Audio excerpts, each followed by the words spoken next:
দিলে তিনি তা গ্রহণ করেন। এমত অবস্থায় তাদের মধ্যে বর্তমান কোনো বৈবাহিক সম্পর্ক অবশিষ্ট নেই। 2. বিয়ের সম্পূর্ণ মহারণা পূর্বে পরিশোধ করা ছিল।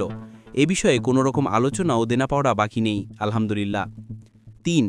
তিনি মিরপুর ঢাকাস্থ তহাজিন নুরাইন ইসলামিক সেন্টারের উন্নয়ন প্রকল্পে গত বছর প্রায় 5 ভরি ও অন্যান্য কিছু খাতে তার ভাষ্যমধ্যে আরও প্রায় 3 ভরি স্বর্ণ ও নগদ অর্থ প্রতিষ্ঠানকে ফেরতযোগ্য ধার হিসেবে প্রদান করেছিলেন, যা বিগত মজলিসে তিনি তার প্রাক্তন স্বামী আবু তোহা আদমান সাহেবের কাছে দাবি করেন।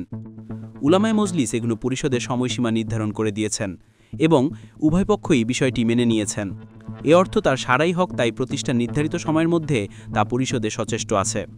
এ বিষয়ে সামাজিক যোগাযোগ মাধ্যমে 8 ভরি স্বর্ণের বিনিময়ে বিয়ে বিচ্ছেদে যে গুজব রটানো হয়েছে তা সত্য নয়।